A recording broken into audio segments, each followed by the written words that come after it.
हर एक मानो आंधी से छिपने का स्थान और बौछार से आड़ होगा।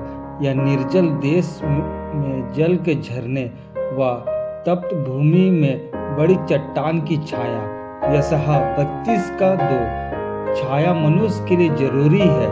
धूप में थोड़ी देर तक चलने के बाद व्यक्ति छाया को ढूंढता है, क्योंकि उससे उसको आराम मिलता है। इसी प्रकार जीवन में जब हम अपने दुर्भाग्य से जूझते हुए थक जाते हैं तो हमें आराम की जरूरत होती है। इसलिए परमेश्वर अपनी आंखें हम पर गड़ाए रखता है। दूसरा इतिहास 16 का 9, भजन संहिता 11 का 4, 34 का 15, पहला पतरस 3 का 12। क्योंकि वह आपके लिए एक बड़ी चट्टान है, इसलिए आपको भरोसा होता है कि आप जीवन में उसकी आशीषें पाएंगे। जब मरियम की बहन मार्था को घर के काम भारी लगने लगे तो प्रभु ने उसे विश्वास दिलाया कि मार्था, हे मार्था, तू बहुत बातों के लिए चिंता करती और घबराती है, परंतु एक बात अवश्य है और उस उत्तम भाग को मरियम ने चुन लिया है जो उसने छीना ना पा जाएगा। लूका 10 का 40। इसी भांति वह आपसे भी आज तक बात करेगा। कुछ लड़कियों का एक समूह था। वे आपस में गहरी दोस्त थी और एक ही कॉलेज में पढ़ा करती थी।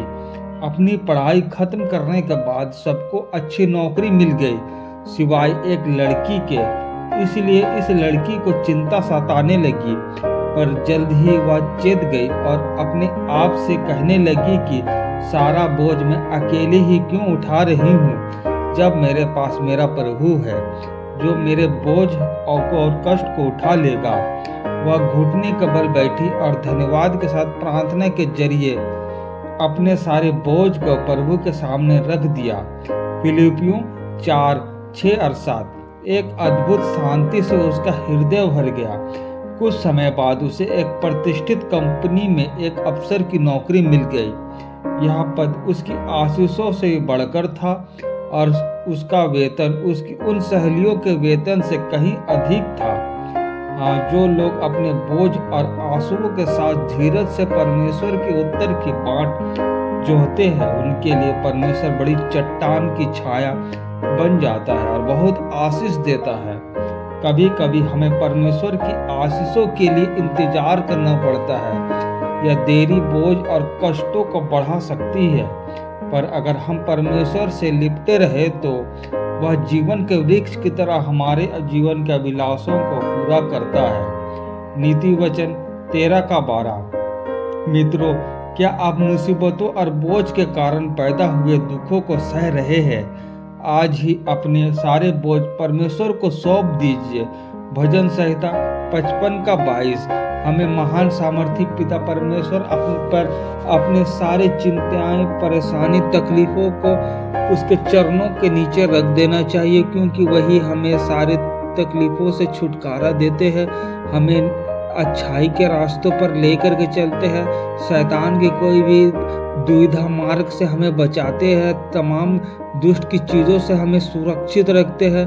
महान सामर्थ्य पिता, हमें आपके रास्तों पर पिता लेकर के चलिए, होने दीजिए जीते पिता, ताकि जो हम लोग आपकी आज्ञाओं को पिता मानने पाए पिता। हमें तमाम तरह के बुरी युक्तियों से पिता बचा के रखिएगा, जो भी शैतान की जो भी बुरी चालों से पिता हमें बचाए रखिएगा।